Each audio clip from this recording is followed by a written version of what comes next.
Hello, and welcome once again to the continuation of our conversation and discussion on identity and identity empowerment theory. This presentation is being brought to you by Operation Isaiah 58 Biblical Literacy Institute, where we are reading critically as a righteous act. And some might ask, well, why do you call reading critically and analytically as a righteous act? Well, because as students of the Bible, in 2 Timothy verse 2:15, it states to study to show thyself approved, to study to show thyself approved unto God. And if we look up that word study in the dictionary, as a noun, it means the devotion of time and attention to acquiring knowledge on an academic subject, especially by means of books. Another definition of study is a detailed investigation and analysis of a subject or situation. And the word study used as a verb is to devote time and attention to acquiring knowledge on an academic subject, especially by means of books. So when you look up the words in the dictionary, sometimes you get more of an in-depth meaning of what that word means in its context. So as you can see, based on the definition, we'll talk about an analysis. And here, I've mentioned Bloom's taxonomy before in some of my other videos, and some of you know about Bloom's taxonomy and in terms of cognition and comprehension. At the very bottom of the pyramid is remembering. So when you're able to recall facts and basic concepts, memorize or repeat or summarize, this is at this level. You're at this level of comprehension.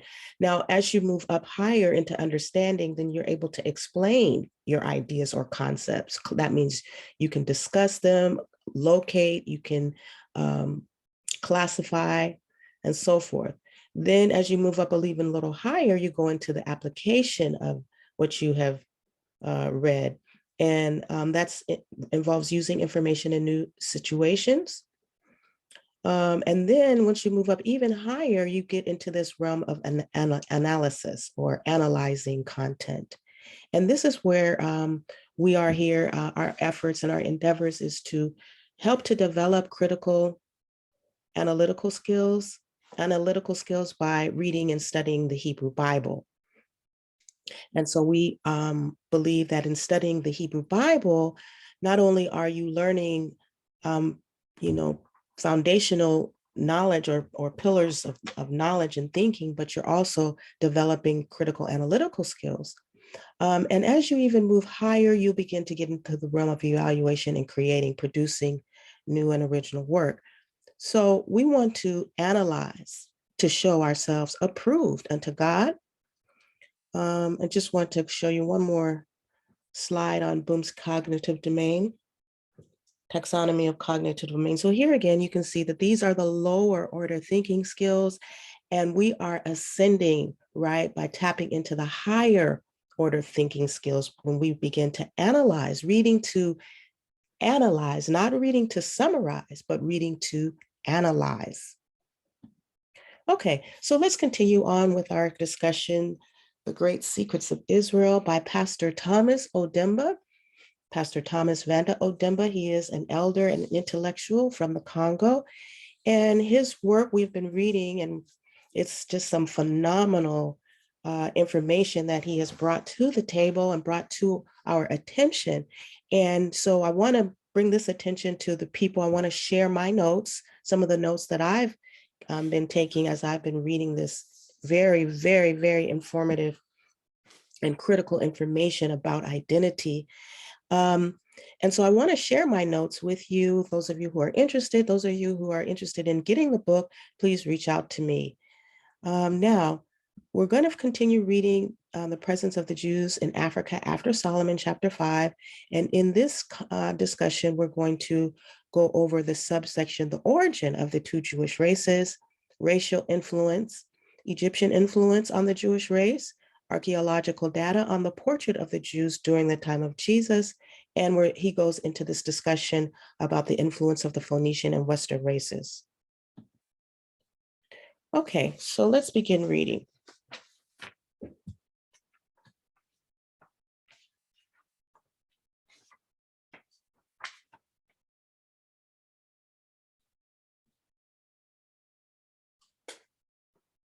Okay, this subsection is called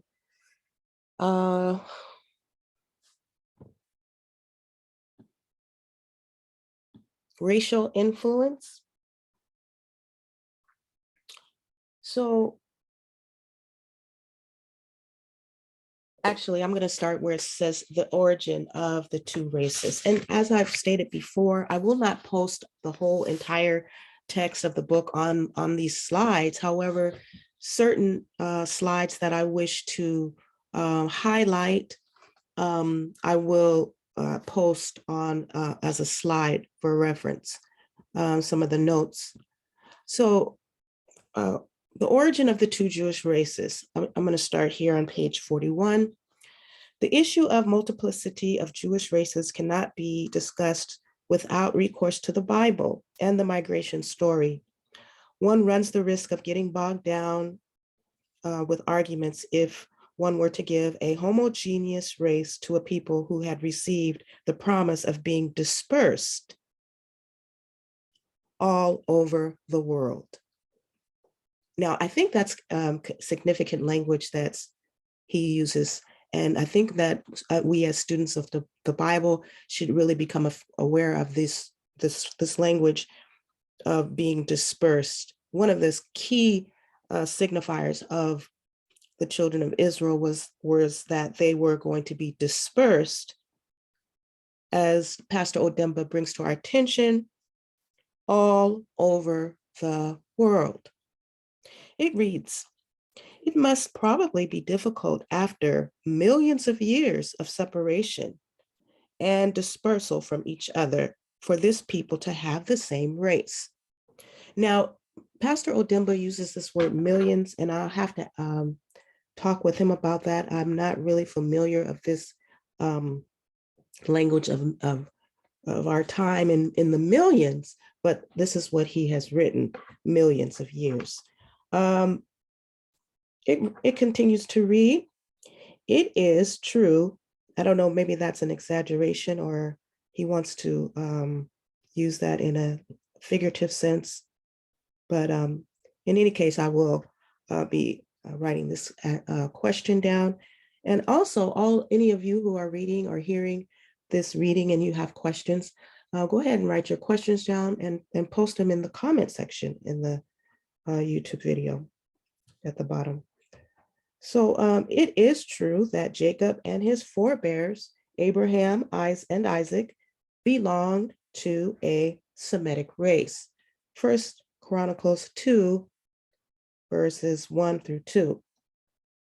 Their links with this race could thus be a reference point for us because neither the religion nor the pigmentation of their skin could define this sense belonging to Jacob.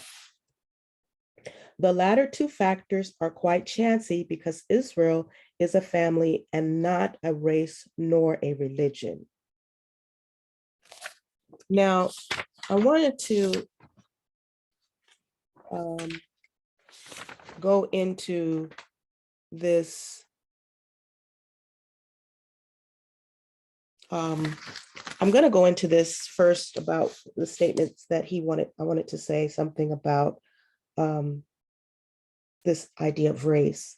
Now, we know that in living today, that most of us who have been studying, we understand that in antiquity, individuals weren't described in terms of their color. It wasn't based on your color or your pigmentation. It was based on your lineage, as Pastor Odimba brought that to our attention.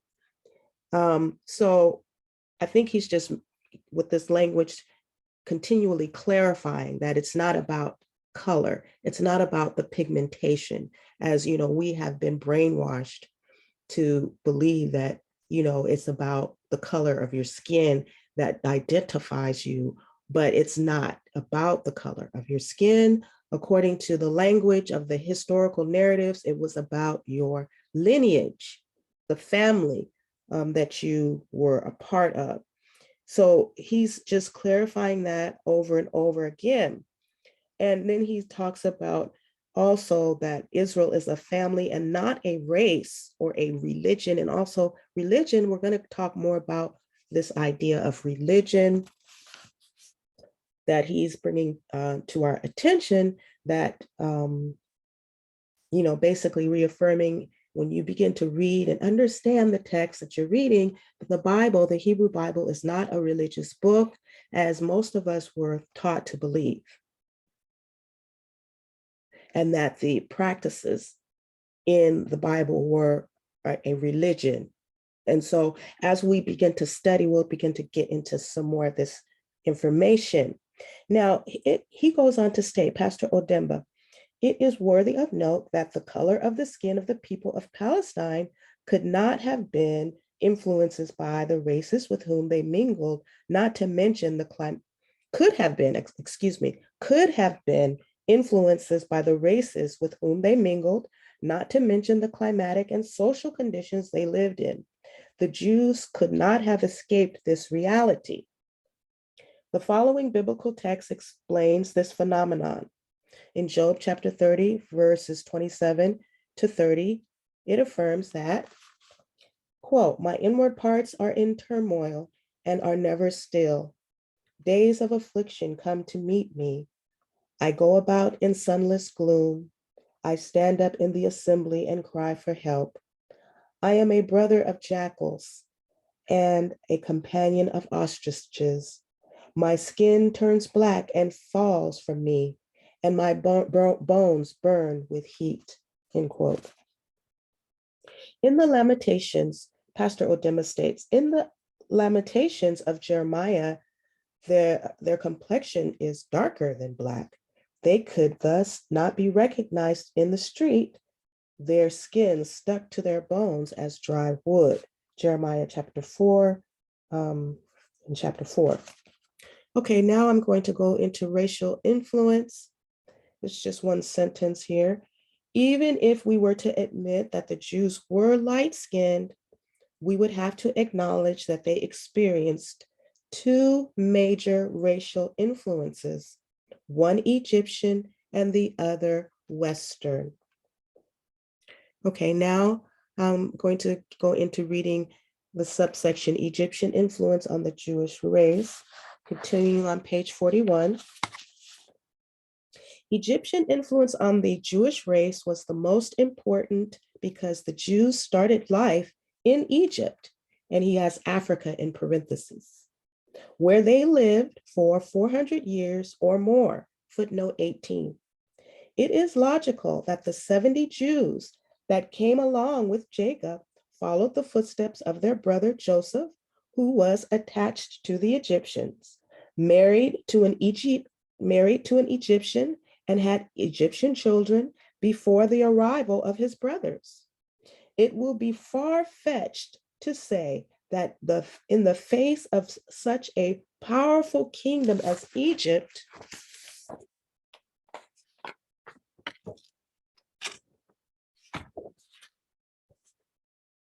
the Jews imposed racial, cultural, and linguistic segregation on Joseph and the Egyptians.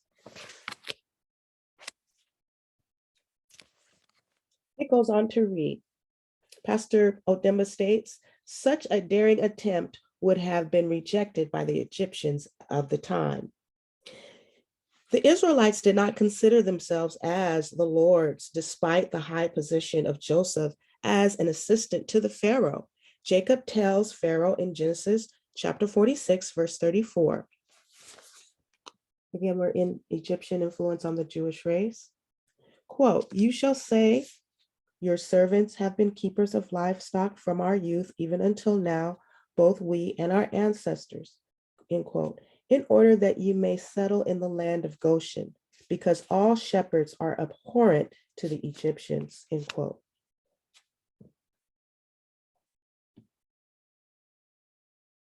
Okay, it continues to read. It is our belief, Pastor Odimba states, it is our belief that to have had more powers than the Pharaoh, Joseph could not have been a white man with blue eyes. So he wants to just get that put out on the table. Let's just get that straight. That nonsense that has been plaguing the planet with Jesus, with that white Jesus, with that white man with blue eyes, is a lie out of the pit of hell. And Pastor Odimba, he said it nicely, but it's a lie. And you know, that effeminate looking, you know which one I'm talking about, that picture.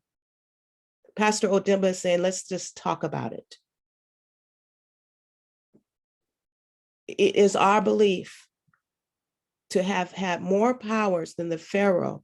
Joseph could not have been a white man with blue eyes because the Egyptians could not have allowed a young man of foreign race to govern them.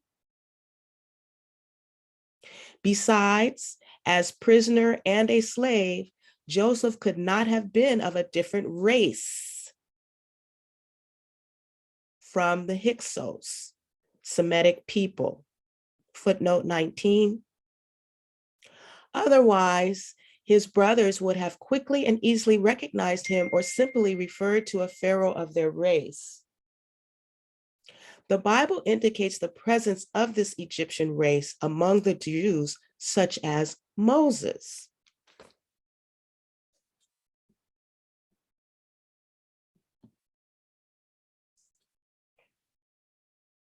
In Exodus chapter 2, verse 17 through 19, Pastor Odimba draws our attention to this verse. Quote, "But some shepherds came and drove them away. Moses got up and came to their defense and watered their flock." 18, when they returned to their father, Reuel, he said, "How is it that you have come back so soon today?" They said, "An Egyptian helped us against the shepherds. He even drew water for us and watered the flock," end quote.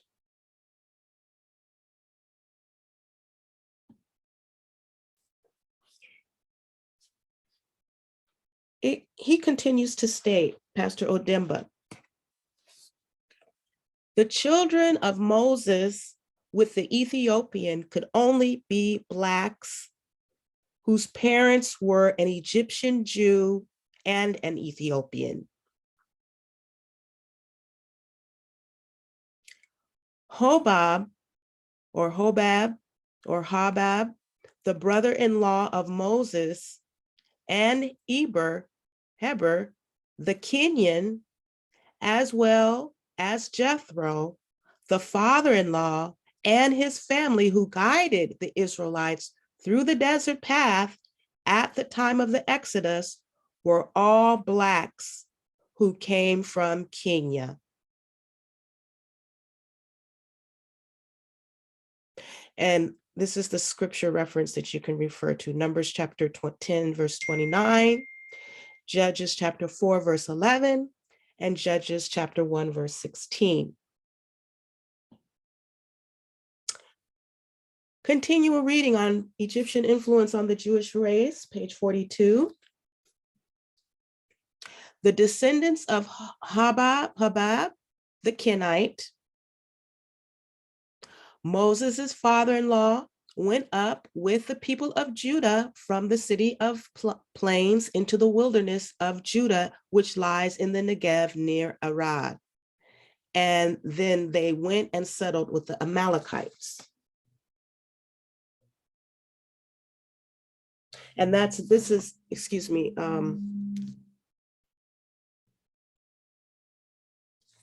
would be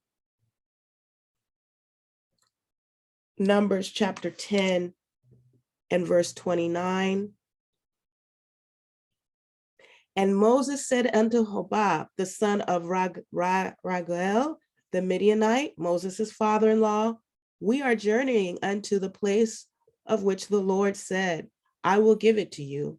Come thou with us, and we will do thee good, for the Lord has spoken good concerning Israel.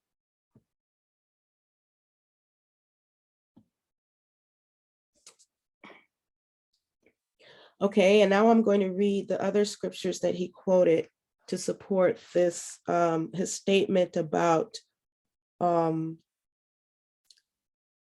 family who guided the Israelites through the desert path at the time of the Exodus were all Blacks who came from Kenya.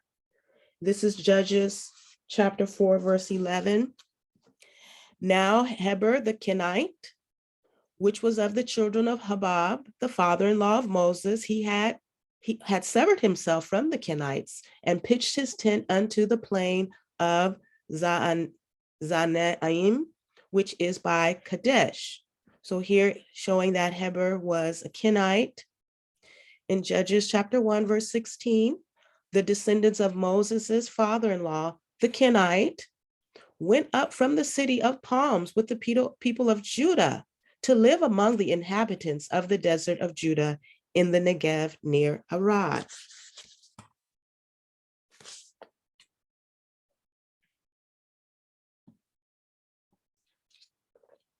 The Bible, Pastor Odimba alerts us to the fact that the Bible refers to Caleb as a member of this people in Numbers chapter 32, verse 12.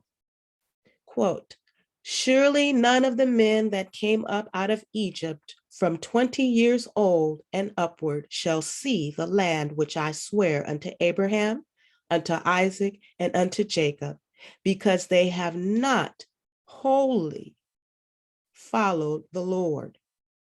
Verse 12, save Caleb, the son of Jephunneh, the Kenizzite, and Joshua the son of Nun, for they have wholly followed me. Now, isn't this interesting how some of us who grew up in the church, I know I've read that scripture before, or I've heard it read, and never heard this, that Caleb was a Kenizzite,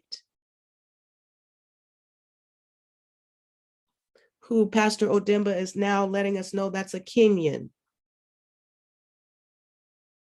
You know, because of the anti-literacy laws, a lot of our people, we didn't have critical analytical skills. We had been alienated and barred from the institutions of learning and education and literacy when they instituted the anti-literacy laws before and after the American Civil War,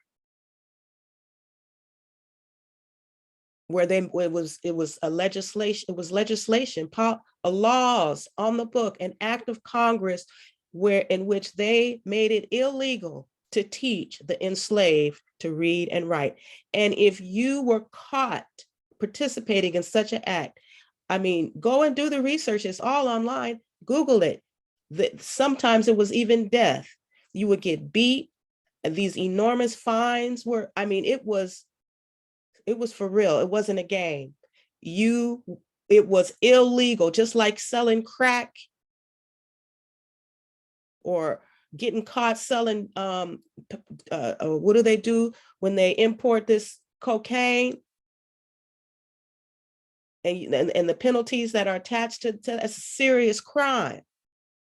It was the same way with the anti-literacy. It was a serious offense against the state. The dark ages of the Black race in America. They made us illiterate. And then while they disabled us intellectually and cut off our literacy tradition, that's when they were erasing your history by rewriting it.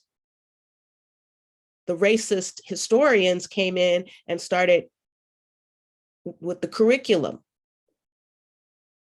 And hundreds of years, generation upon generation, don't know how to read and write. And at that time, that's when they were being strengthened. They were strengthening themselves intellectually developing their literacy, I mean, going higher. And then here you come, I mean, the generation, and then here we come, Johnny come lately, they finally, okay, it's now outlawed. You have to teach them to read and write. And now they say, well, why are you so far behind in school today? They want to talk about the achievement gap. Okay, that's another conversation. I'm sorry. I just got, but, you know, I was just referring to this, you know, we've read this and we could, our people, we read this before and wasn't, but thank you for today, Pastor Odimba has drawn our attention to the fact that this people was from Kenya. They are Kenyans. Now, he also, Pastor Odimba wants to remind us, he says, look, let us note that the word Kenny, the word Kenny, capital K-H-N, which means deep black, and K-H-M, capital K, capital H, capital M, which stands for Ham, are often confused for each other when they are written in Egyptian.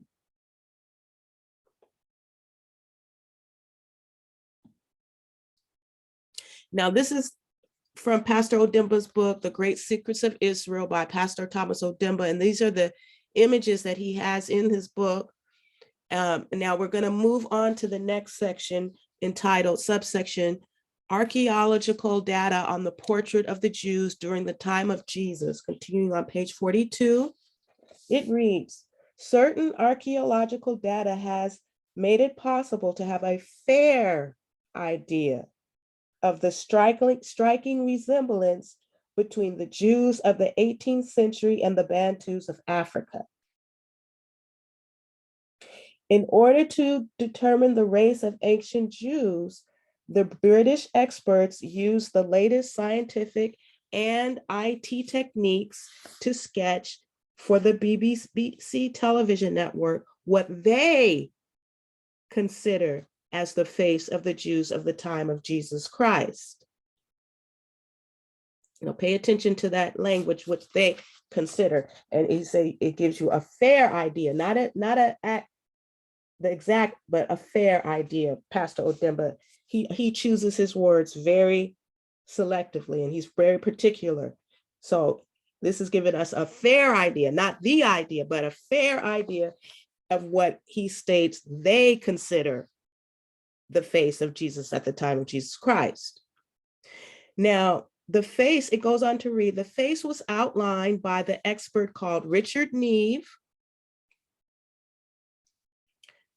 He added layers of clay to a skull made of plaster of Paris.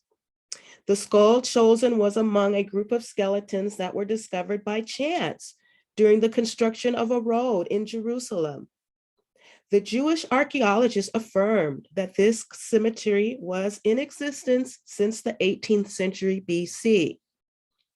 Richard chose to use a technique of facial configuration that was already in use to identify the victims of fire outbreaks. In 70% of the cases, this method proved to be effective. The portrait that was reconstituted resembled Bantus of Africa. Large sunburnt face, prominent nose, matte skin, and a well-trimmed beard. Okay. Large prominent nose, sunburnt face, matte skin, and a well-trimmed beard. This is what you see here. Prominent nose, sunburnt skin, sunburnt face, matte skin, and a well-trimmed beard. Okay. Now, this is a far, I mean, they've come a long way. I'm not gonna, but you've come a long way, baby, as they say, from that white man with the blue eyes and the long hair hippie. They've come a long way. So, I mean, it's hard. It's hard. I know. But this is, you can see, and I can see it. I can see the resemblance, the eyebrows, and you can see the resemblance. That's the key word.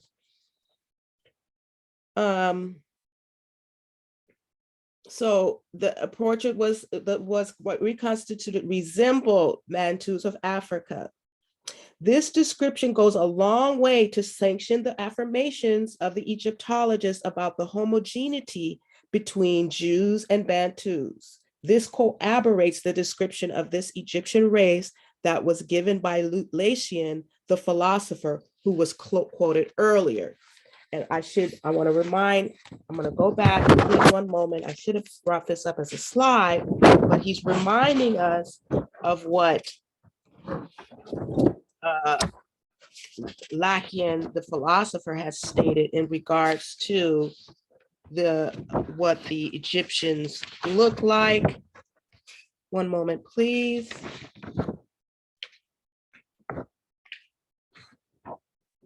Here, it states,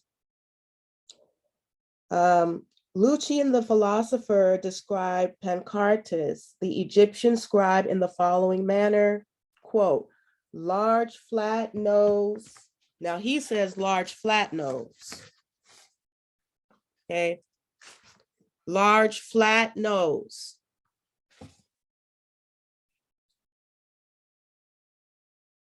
Prominent lips.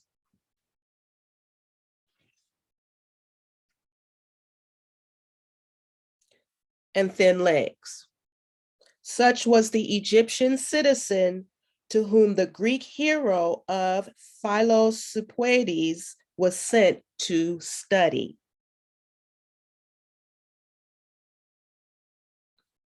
Philosophides was sent to study. Okay, so Pastor Odimba directs us to remember what Lucian, the philosopher, stated about and factor that in with this whole discussion here on the portrait of the Jews among the time of Jesus. Now, Pastor Odimba goes on to state that, and he says, this corroborates the description of this Egyptian race that was given by Lucian, the philosopher, who was quoted earlier. The next section, influence of the Phoenician and Western races. Influence of the Phoenician and Western races. It reads, apart from the Kenyan or Egyptian influences, the Phoenician and Western influences were the most important. The Phoenician and Western influence began after the settlement of the Jews in Canaan. The alliance with northern people, Phoenician and others, brought about a light-skinned race mingled with the one that came from Egypt and Kenya. The Shunammite mention this kingdom of two columns, just like the crow, which represent black and white, Canticles 5 and 11. With this complexion, the more the people spent time in the West, the more their race was influenced by the Westerners, either through marriages or the climate. Job mentioned this phenomenon in Job chapter 37, verse 22 as follows. Out of the north, should be north here. Out of the north comes golden splendor. Around God is awesome majesty.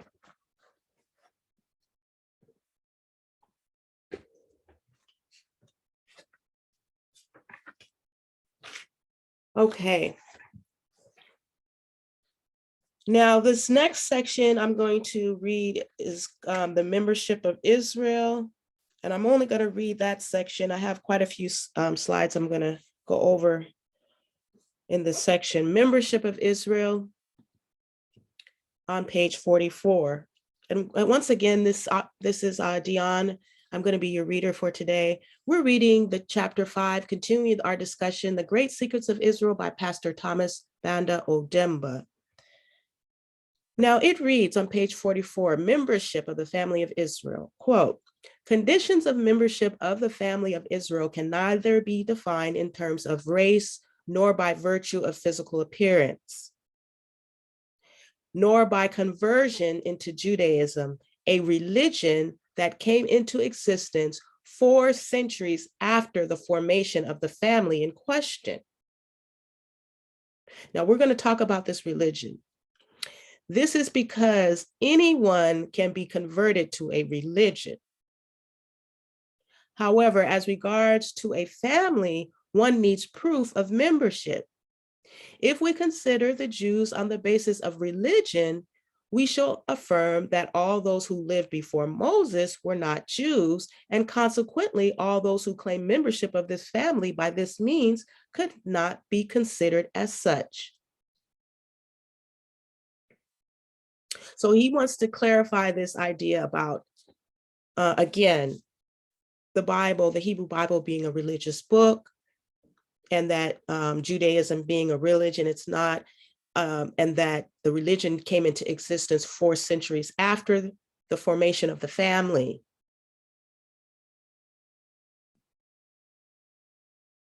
And he wants us to look into this religion. What do we understand?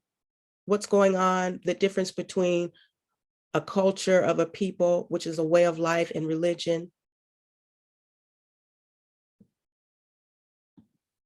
So what is the role of religion? We want to look into the scholarship about this religion. What is the role of religion? Okay, so we need to really, some of us, I know I did, I have to really do my study on this. So let's look at this one, Plato.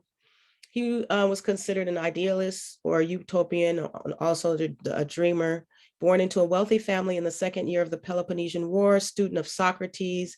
He left Athens when Socrates died, but returned to open a school called the Academy in 385 BC. He wrote 20 books, many in dialectic style, a story which attempts to teach a specific concept with Socrates as the main character. Okay, now let's see what your Plato has to say in his book, The Republic, book 3, Religion, the Noble Lie. In the Republic, quote, in the Republic, Plato disclosed how conscious the Athenian oligarchs were of the usefulness of religious doctrines in maintaining class rule by advocating, quote, the noble lie. After having divided the inhabitants of his ideal state into 3 categories of rulers, auxiliaries, and producers, he discussed the means whereby this social hierarchy could be perpetuated and the decisions of the rulers enforced. So I want to draw your attention to this language, social hierarchy, and the maintaining of a social hierarchy, which I needed to go back and bold, but this is a key words here, social hierarchy, the maintenance of social hierarchy. So religion, the noble lie. Plato asks, quote, how can we contrive on one of those expedient falsehoods we were speaking of just now? One noble falsehood, which we may persuade the whole community, including the rulers themselves, if possible, to accept. Not the first generation, but perhaps their sons and descendants, and eventually the whole posterity, came the reply. In this passage, the connection between the religious fables and techniques of class domination is exposed to full view. To justify the caste system of Plato's Republic, the citizens are to be duped into believing the noble lie that God created social distinctions. Plato was not the only one then or since to point out the political value of the noble lie in upholding social inequality. So this is going to be another conversation that I want to have about So when we look at social hierarchy, it was a hierarchy, government and social hierarchy in Egypt. This is the social pyramid where you had the farmers and the slaves on the bottom, the craftsmen, merchants. This is all, we learned this in social studies. Soldiers, the government, and then the pharaoh. You have the same social economic structure in the Greek society or Athenian social structure where you have the, looking at it analytically, with variations, but the structure is still the same, where you have the slaves at the bottom and you have a small percentage of the ruling elite at the top. Women and children, okay, resident aliens, foreigners, and slaves. Now, in the Roman social economic system, this is the social pyramid, the same structure, again, the same structure. The ruling class were the senators, the descendants of founding fathers. They had veto power, wealthy landowners, okay? We need to be really paying attention to this, landowners. Then you had plebeians, poor, small farm owners, no veto power, no say in government, freemen, released slaves, and then slaves at the bottom, usually immigrants or prisoners of war. They were whipped, beaten, branded, but you could be, at least you could be released to become a freeman under the Roman system.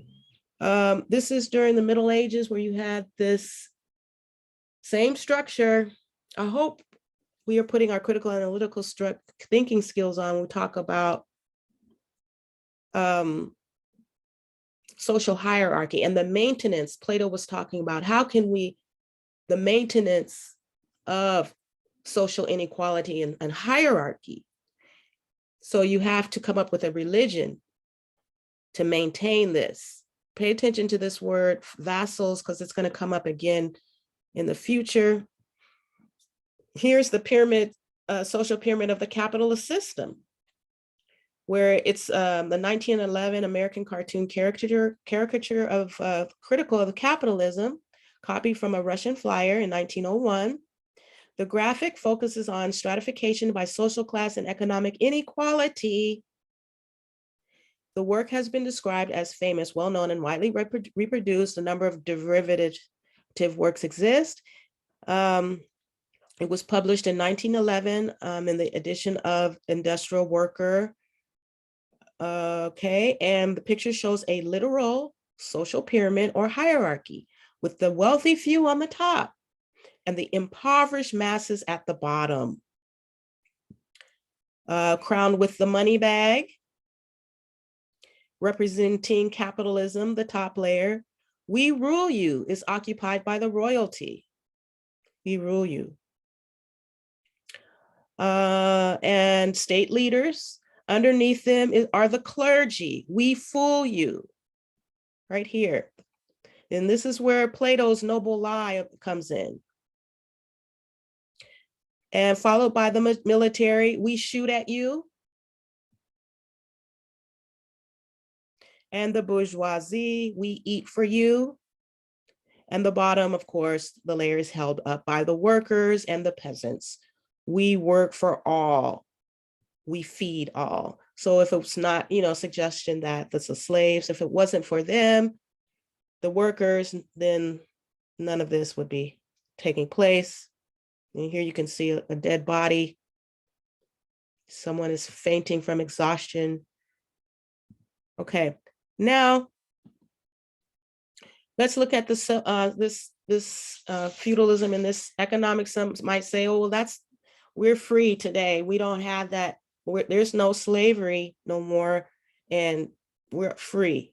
We in America, but someone did show the same pyramid, they said scheme, where in medieval feudalism and corporate feudalism, he called it corporate feudalism. And look, he's showing how the central bankers, if you look at it analytically, would be the monarchs or the kings and the queens and the emperors. And then the bankers, and this is the 0.00001%. And then you have the bankers. Big bankers would be the dukes and the earls, the landed gentry. Corporate elite, your 1,400, 500 multinationals would be 0.35%. That's who the clergy. Here it's the priests, your archbishops, your pastors, your apostles of the Christian church, your prosperity gospel, the mega churches and all that. That's the corporate elite. That's the ones that the 0.35%. Then as you go down, you have the royal ministers, which is the same as elected officials, so on and so forth, merchants. You can, when you get time, vassals. We want to pay attention. I want to go into another discussion about vassals later, not on this discussion, but another video, series of videos, and share my notes on that. And everyone else is here, of course, at the bottom. Unless you're in the top 1.5%, you're here. I mean, you do the math. So the noble lie of religion, and Pastor Odimba wants to make this clear about the difference between the culture, the family, and what has been made into they call it Judaism, a religion, that there's a difference, and that you can convert to a religion, but then he's going to go in to talk about how do you get into a family. That's something different. And so we want to talk about, I wanted to just bring some information, shed some light on why he's saying, exposing this religion. And because we want to understand, well, you know, some people, I know me, I was one, I didn't know about religion, right? So in the literature, it says that Christian theology plundered Plato and Aristotle and is deeply indebted to them. No small measure of their prestige and sustained influence as a philosophical tendency is due to their theological and teleological doctrines, which have proved to be enormously helpful to ideologists of the upper classes ever since. And this is where this document was retrieved. So this is what the literature is saying about the role of religion. And it serves to perpetuate the upper classes and to cement their rule. Also, in a work by William Herzog, he stated that the priestly and other ideological hierarchies arose to meet the needs for legitimation and sacred legal codification of the current order. This is in the subversive speech, the parable as subversive speech. He says that, you know, codification, the priestly and ideological hierarchies, so not only priestly, but, you know, talking about other disciplines, academic disciplines, they legalize the current order. As long as the temple hierarchies were loyal to the state and continued to produce the ideologies required for its maintenance, their property was usually exempt from tribute. Peter Berger identifies these two functions as the world-maintaining and world-shaking functions of religion. And when he says world, we're talking about the Western civilization, Greco-Roman Western civilization world.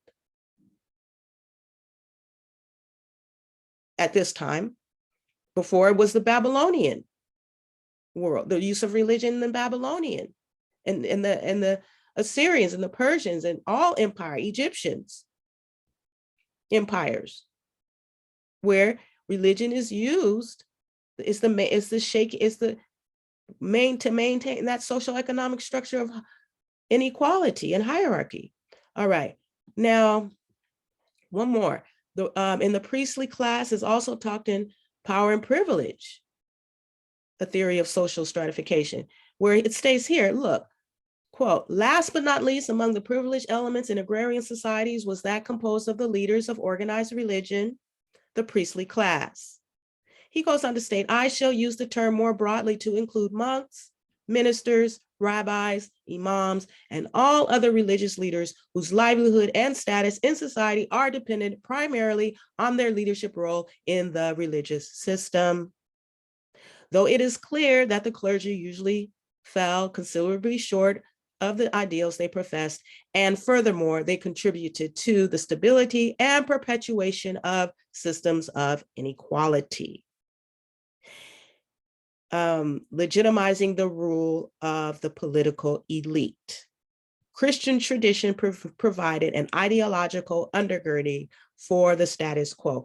Now, I know some of you who are Christians, this is bringing it out more and more. This is what the literatures, the scholarship is indicating. And so we have to do the math. Whatever religion, it states here, it doesn't matter what religion you're in. If you're in a religion, you're perpetuating, this is what it said, perpetuating systems of inequality by legitimizing the rule of the political elite because of your ideology. Now, I'm not going to get into that now. So we want to continue on with Pastor Odimba's, The Great Secrets of Israel.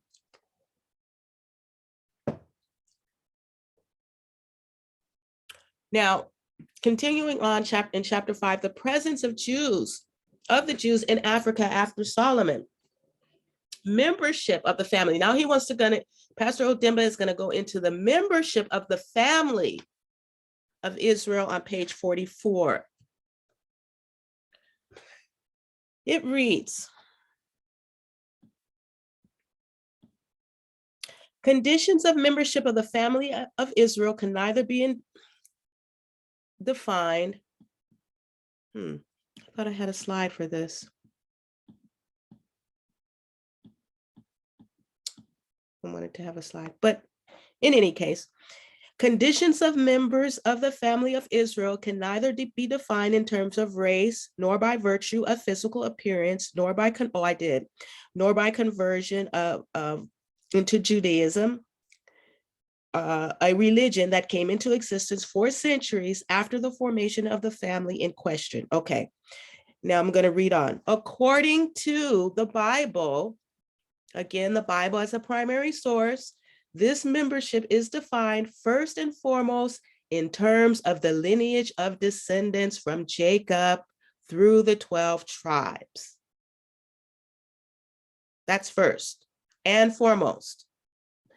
The Torah makes it possible for a certain category of people to belong to the Jewish family or to become Jews, not by conversion, but through marriage and by community life. Both. By marriage and by community life, he states. Now, he states that this was the case of the Hyksos and thus the Bantus in Deuteronomy 23, verses 7 through 8. He quotes that scripture. It states, quote, "You shall not abhor any of the Edomites, for they are your kin. You shall not abhor any of the Egyptians, because you were an alien residing in their land."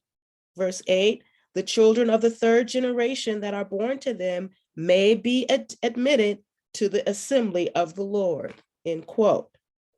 However, it excludes others by stating in Deuteronomy 23, verse 3, "No Ammonite," quote, "no Ammonite or Moabite shall be admitted to the assembly of the Lord, even to the 10th generation. None of their descendants shall be admitted to the assembly of the Lord," end quote.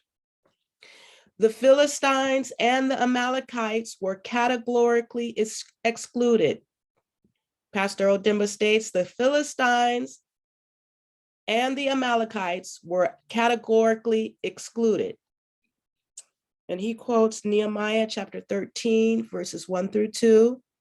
On that day, they read in the book of Moses in the audience of the people, and therein was found written that the Ammonite and the Moabite should not come into the congregation of God forever, because they met not the children of Israel with bread and water, but hired Balaam against them, that he should curse them. Howbeit, our God turned the curse into a blessing. End quote.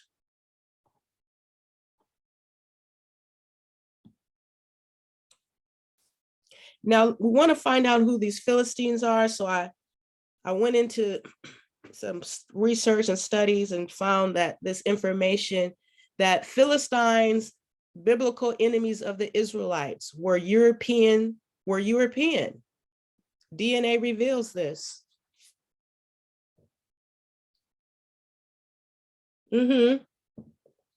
Yes, indeed. Someone told me not too long ago, a lie has an expiration date.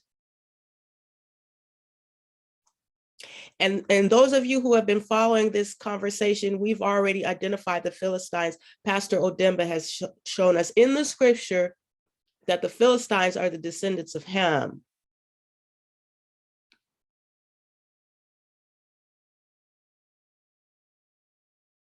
The biblical enemies of the Israelites were European.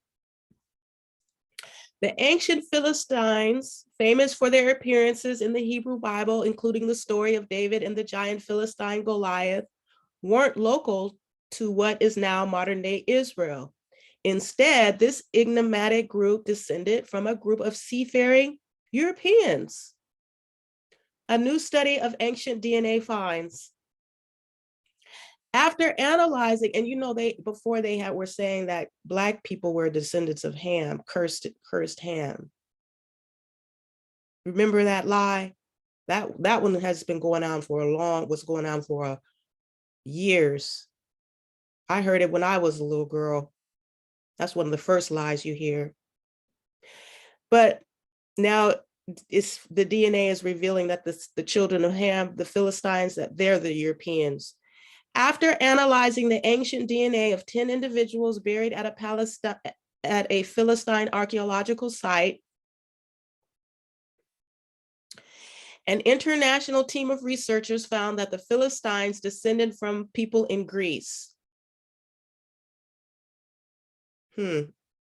Sardinia, or even Iberia, present-day Spain and Portugal. These ancestors migrated across the Mediterranean during the late Bronze Age or early Iron Age about 3,000 years ago. Where did they come from? Well, we have to go all the way. This is another source. I like to go to different sources. The origin, we have to go all the way back to Genesis chapter 10, right? The primary source, to see the first mention of Philistines. But before that, it's important to know that Ham, who was cursed by his shameful behavior toward his father, actually it was Canaan who was cursed. You have to know that, you have to be careful. It was Canaan who was cursed, but Ham was the father. Was the descendant of what would become many, you see, of Israel's worst enemies. Ham, the descendants of the Hamites, enemies. Now, the worst enemies of Israel. Genesis 10 has been called the Table of Nations because that's where more than 70 nations descended from Noah have been identified by scholars. To find the origin of the Philistines, we must go back to the sons of Ham, Cush, Egypt, Put, and Canaan, the descendants, Genesis 10 and 6, the descendants of the Kas, Lukim, and more specifically from Cush, who fathered Nimrod, Genesis 10 and 8, and finally Egypt fathered, I don't know where they're getting this, Egypt, fathered Ludim, Anam, Lehabim, Nephtahim, Pathrusim, Kashlahim, from whom the Philistines came, and Kaphtorim, Genesis 10, 13, and 14. The Philistine line started with the cursed Ham and ended with Kashlahim, from whom the Philistines came. So the Philistines are descendants from Ham, Noah's son, and are well, here he goes, and are ethnically related to Egypt. Okay, so here we see that the new overlords asserting their superiority over the nations by trying to make a claim to Egypt. We already went over that in the other videos about the confusion. Pastor Odimba says the confusion comes in when the arbitrary allotment to the whole of Egypt to the descendants of Ham. That's where the confusion comes in. So go back and check out my other video.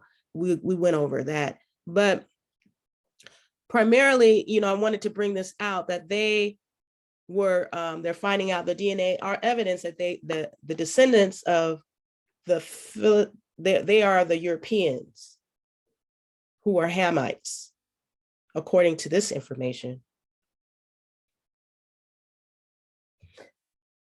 Now, I wanted to also bring this out about why were the Philistines and Israelites always at war? Because that's the question. Why, what's the deal? What's the wars all about? Well, from the first Hebrew Abraham until the deportation of Judah to Babylon, the Philistines were a constant enemy of Israel.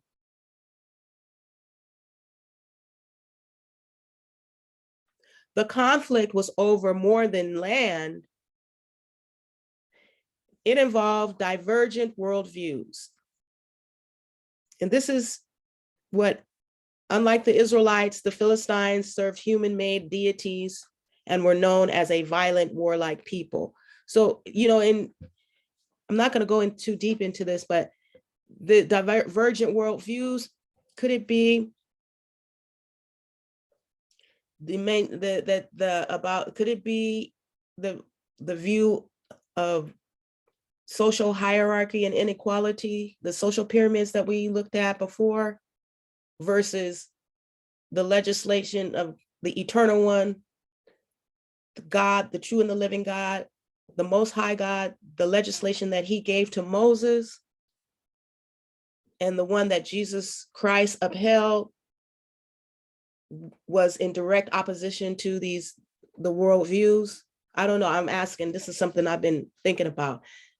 Because, for example, when Jesus was, I'm reminded that story in the Bible when Jesus was washing the disciples' feet, and he asked them, he said, who am I? And they said, you are our master, you are our Lord. He said, yes, you're right. You're right. That's exactly what I am. But what am I doing? One of them, they said, don't wash my feet. They refused. They said, you washing our, he said, I'm washing your feet.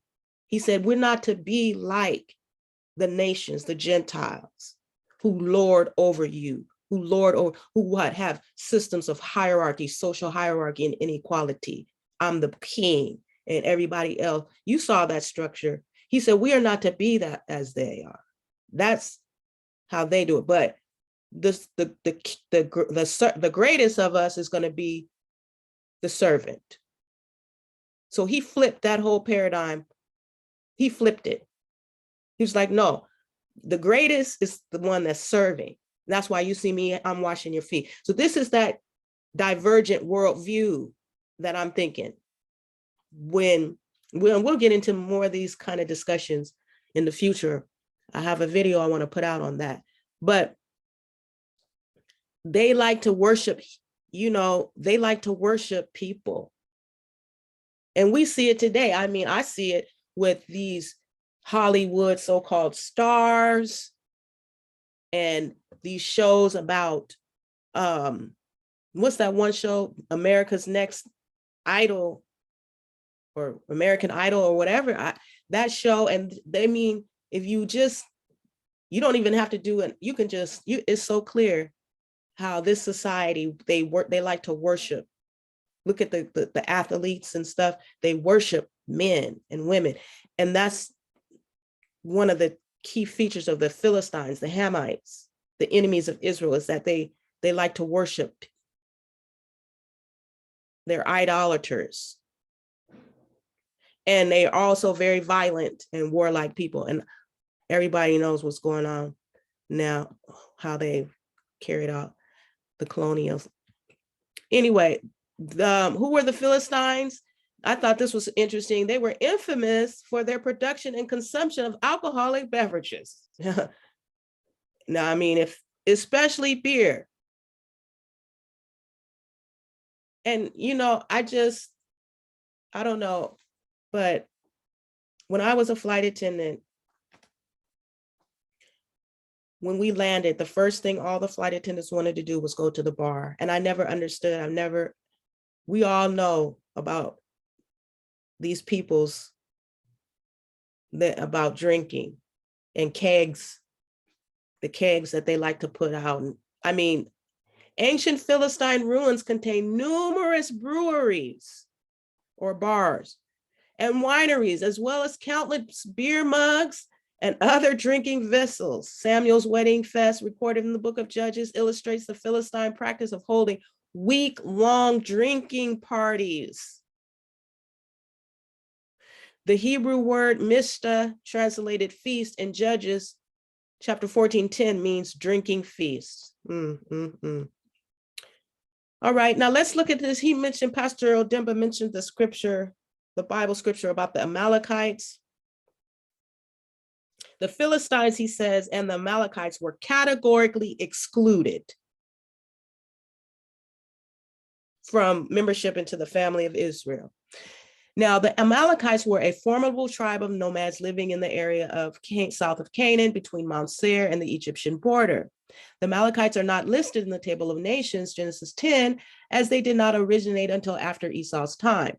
In Numbers chapter 24, verse 20, Balaam refers to the Amalekites as, quote, first among the nations, but he most likely meant only that the Amalekites were the first ones to attack the Israelites upon their exodus from Egypt, or that the Amalekites were first in power at that time.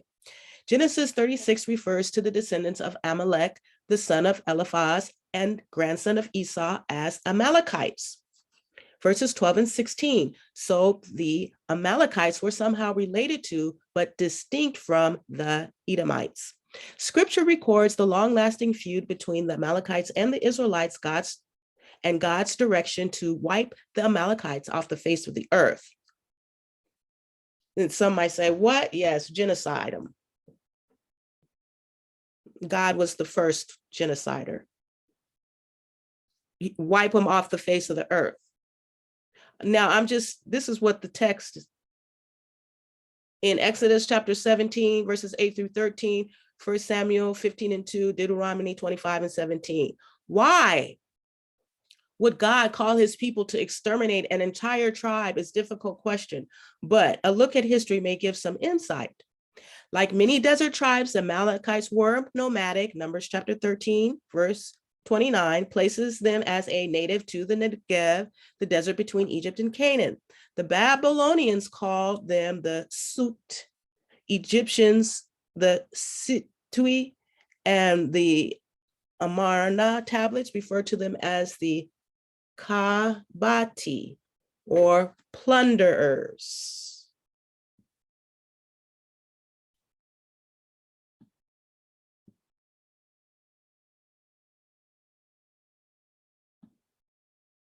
The Amalekites' unrelenting brutality. They never stop. They won't stop. This continuously brutal. Somebody who won't stop doing something wrong, continually over, like serial killers. You got to stop them. You have to, because they won't stop. That's why they when they have a serial killer on the loose, all hands on deck. So their unrelenting brutality toward the Israelites began with an attack at Rephidim, Exodus chapter 17, verses 8 through 13. This is recounted in Deuteronomy chapter 25, verses 17 through 19, with this admonishment. Remember, quote, remember what the Amalekites did to you. And that's something that we have to,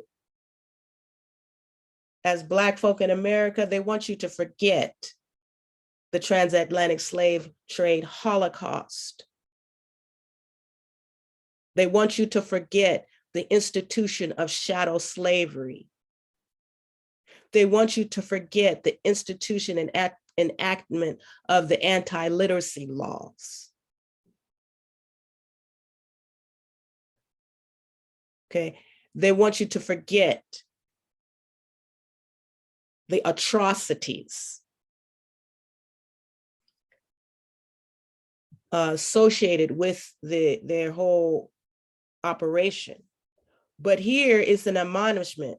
Remember, don't forget, remember what the Amalekites did to you along the way when you came out of Egypt, when you were weary and worn out.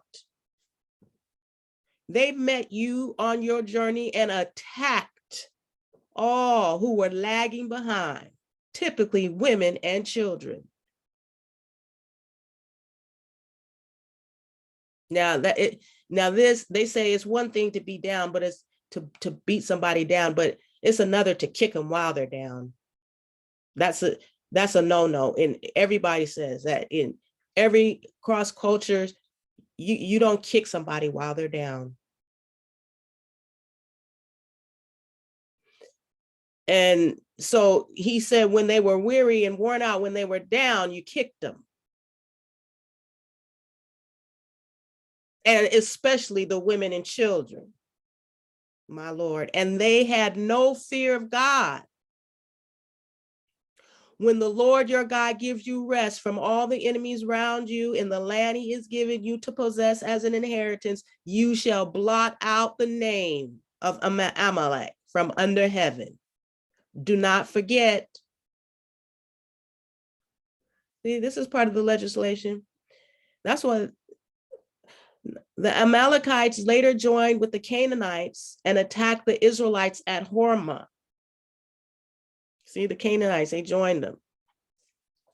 In Judges, they banded with the Moabites, see, and the Midianites to wage war on the Israelites. They were responsible for what? Repeated destruction. Anytime you see something, somebody repeatedly, unrelentingly, you repeatedly seeing destruction and violence, then repeated destruction of your land and the food supply. In 1 Samuel 15, 2-3, God tells King Saul, I will punish the Amalekites for what they did to Israel when they waited,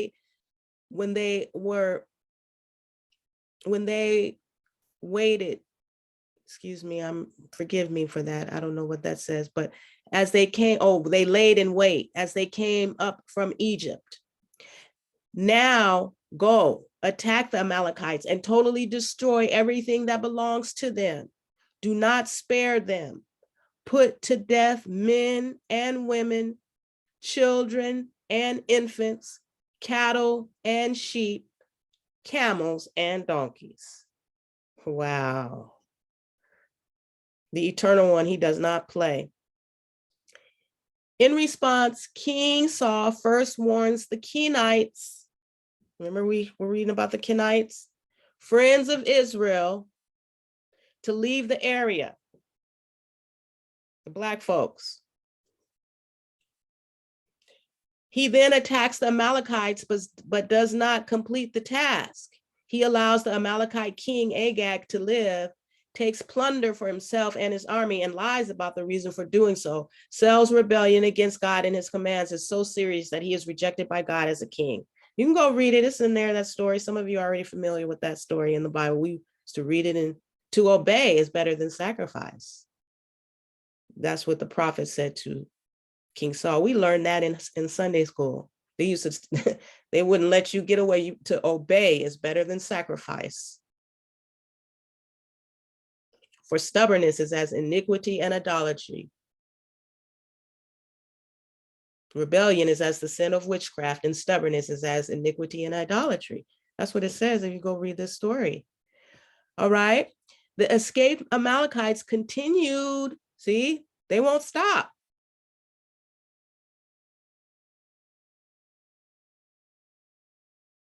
They continue to harass and plunder the Israelites in successive generations. That means every generation, it never ends. I mean, this is thematic with these people. Sometimes, like Pastor Odimba, he says that sometimes it's good to go back and see who your traditional enemies were, to find out to understand the current developments of today. Why are things happening the way they are today? Why is all this police brutality? Why are all the police always killing and murdering Black children, and then and kids, and Black people's always getting, why? Well, sometimes you have to go back and find out who are the traditional enemies, and go from there. It says successive, and in generation after generation. How long has it been going on in America, in Africa, and wherever the part of the world that you live in? Successive generations that span hundreds of years. They will continue to harass and plunder. Social unrest, generation after generation, everywhere you go. It never ends. Who are these people? 1 Samuel 30 reports an Amalek raid on Ziklag, a Judean village where David held property. The Amalekites burned the village and took captive all the women and children, including two of David's wives. David and his men defeated the Amalekites and rescued all the hostages. A few hundred Amalekites escaped, however. Much later, during the reign of King Hezekiah, a group of Simeonites killed the remaining Amalekites who had been living in the hill country of Seir. 1 Chronicles 4:42 through 43. The last mention of the Amalekites is found in the book of Esther, where Haman the Agagite, a descendant of the Amalekite king Agag, connives to have all the Jews in Persia exterminated. You keep messing with people. By the order of King Xerxes, God saved the Jews in Persia. However, in Haman, his sons and the rest of Israel's enemies were destroyed instead. The Amalekites' hatred of the Jews and their repeated attempts to destroy God's people. This is not just a one-time offense, one thing here, no. Repeated, continual brutality, repeated, unrelenting, repeating over and over, generation after generation. It never ends. Repeated attempts to destroy God's people led to their ultimate doom. Their fate, this person wrote, should be a warning to all who attempt to thwart God's plan or who would curse what God has blessed. See, this is how they used to bring it in the churches when I was coming up. You better leave people alone because you don't know who you're dealing with. What did they say? Touch not my anointed. Sometimes you don't know that's God's anointed, and you messing with, bullying them and tricking them and taking it, and you don't understand why the doom that is on your life, because you was messing with somebody you shouldn't have been messing with and didn't know. Careful. Now, we want to talk about really fast this repeated attempts to destroy people, God's people, and exterminating these Amalekites. They wanted to exterminate the Jews. And I found some information, interesting information about exterminations of peoples. And there's this movement called the eugenics movement. I don't know, some of you may be aware of it, but here, I got this from the Washington Examiner online. This information is not opinion or conjecture anymore. It's widely known, and they're putting it in your face. They're letting you know what this is, that this is not a game. The eugenicist Margaret Sanger, you can see her here with President Clinton. He said, "We're grateful to you. Thank you, Planned Parenthood. God bless you." And this is what she said: "The most merciful thing that the large family does to one of its members is to kill it." And she's the founder of Planned Parenthood, your Planned Parenthood. And then she said it here. She said it here, look, the most successful educational approach to the Negro is through a religious appeal. You see how they know? We got to get some religion in it to get Negroes. They used to call us in the day Negroes. You got to get them through religion. That's how you're going to be more successful, to get your education, your indoctrination into them. Because they're going after a specific group. Exterminate. We don't want the world to go out and that we don't want the world to go out that we don't want the word, we don't want the word to go out that we want to exterminate the Negro population. Margaret Sanger, they don't want you to know. They're trying to, the eugenicists, they want to exterminate the Negro, only the Negroes. She didn't say no other race, just the Negroes. And here, here is your Secretary Hillary Clinton. I don't deal with none of these politicians. Politics, except, to try to talk to them, to help them to repent and change their ways. She said, your Secretary Clinton, Hillary, she said, Secretary Hillary Clinton said, I admire Margaret Sanger enormously. I am really in awe of her. Okay. I'm talking about continuous attempts to exterminate, repeated attempts to exterminate God's people. That's what the Amalekites. So I'm just wondering, I don't know, I'm just doing some critical analysis. Is this what's going on here today? Look, eugenics and the attempt to exterminate the Negro Black race. Abortion in the Black community, abortion has always disproportionately affected minority communities. Almost 80% of Planned Parenthood's abortion facilities are located in minority neighborhoods. I'm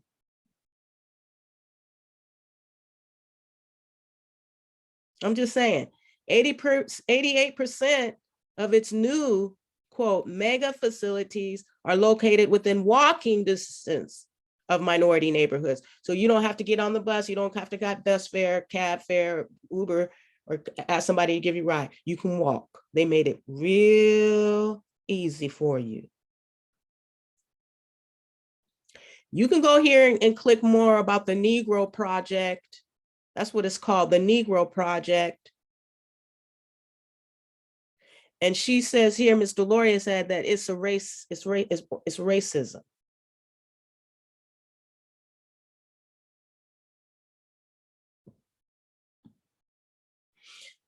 And Miss Dorothy Roberts, she wrote a book on eugenics in her chapter 2 about killing the Black body. And she wrote in her book in 1997 in chapter 2, the dark side of birth control and the eugenics movement, that the eugenics movement has been traced to the writings of Sir Francis Galton, an English scientist. Is that a European?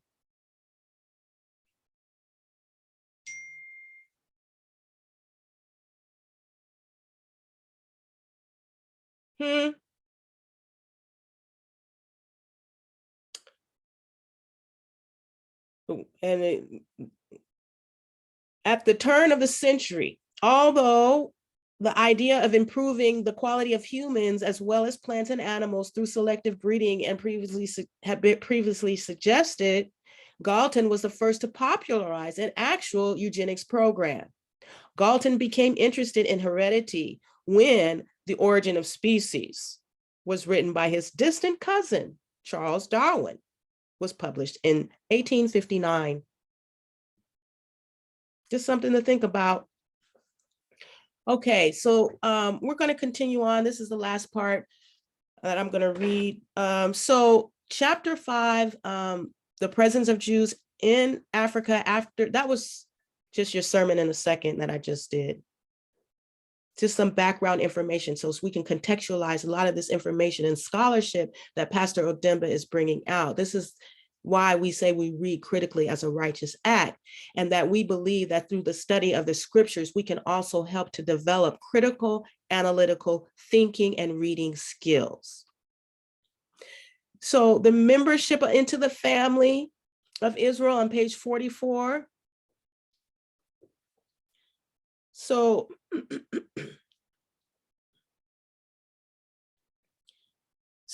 I stopped at the Philistines and the Amalite, the Philistines and the Amalekites were categorically excluded. And we went into looking at who these Philistines and Amalekites are. We found out that they are, they've been, first of all, identified through DNA, the Philistines to be European, also to be, and then also that they, were constantly at war with Israel. They were, one of the Philistines is noted as having not just warring for the land, but because of divergent ideologies. We talked about the and this repeated brutality and repeated destruction and plunder and attack on generation after generation by this particular group. Now I'm going to continue to read on page 44, into the membership of the family of Israel. If we should calculate the 3 generations envisaged by the Torah for the admission of the Black Egyptians of this area into the assembly of the Jews, counting from the last return of the Jews into Africa in 70 AD, it becomes clear that this condition has been fulfilled well before the 7th century, which marked the destruction of the Jewish temples and the synagogues of Arabia and the Sahara. This obliged the Jewish communities to seek refuge in the south towards the equilateral forest formerly occupied by the Pygmies.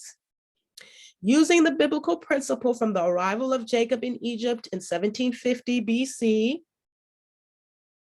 the massive arrival of the kingdom of Israel in 722 BC, and the arrival of the kingdom of Judah in 525 up to contemporary times, we reckon from Jacob up to the year 2000, 3,750 years, from the kingdom of Israel to current times, 2,722 years, from the kingdom of Judah to contemporary times, from the fall of the Jewish kingdom of Yemen in the 7th century, and the departure of the priest to Zimbabwe up to contemporary times, 1,300 years.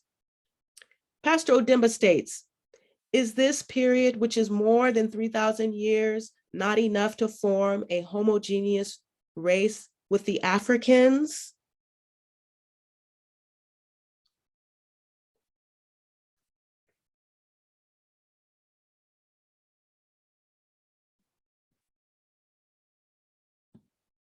It is obvious, he states, Pastor Odimba, that all these descendants of Jewish African origin continue to practice the religion of the only God and still call upon the Jewish God, as was done in the past, Yahweh or Yehovah.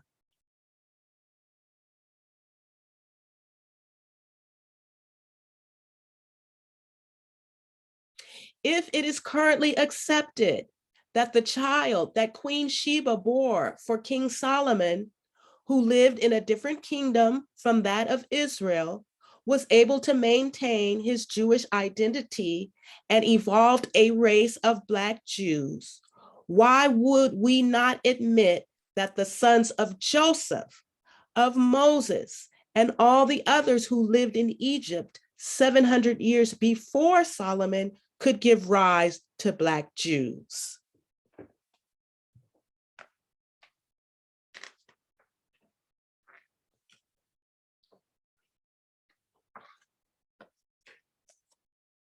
So, because as we know, they're airlifting Ethiopian Jews to Israel to this day, but they continue to harass and threaten to deport the Bantu Demona Jews that are living in the state of Israel.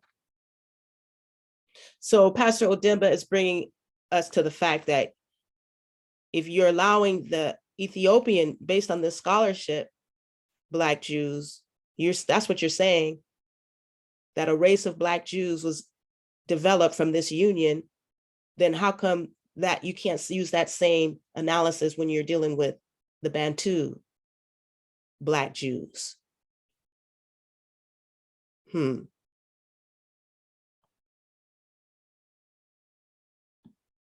So this is going to conclude this conversation. The next conversation, we will go in continuing talking about the membership of the family of Israel, the archers or the armies of Black Africa, and the origins of each of the group of the archers. Okay, this is going to be very interesting. I would not miss this discussion. And you want to know about the Rwanda genocide, Pastor Odimba, who is from the Congo, he's going to bring some very, very insightful, important information that would help us to analyze and understand that dreadful situation that's happened then and that's still taking place today. We're just going to go into who the Tutsi are, the Hutu, the origins of the word Africa. Now that's something you don't want to miss, because this is some very, very interesting scholarship, the origins of the word Africa. And I guarantee you, you've never heard this before. I know we've heard that it was this, it came from this one place, but I want you to stay tuned for this discussion. And also Judah and the Philistines in the West. All right. Thank you for joining me again. Peace and blessings to all who love the truth, and ye shall know the truth, and the truth shall make you free. Thank you for joining me. See you next time. Happy studying.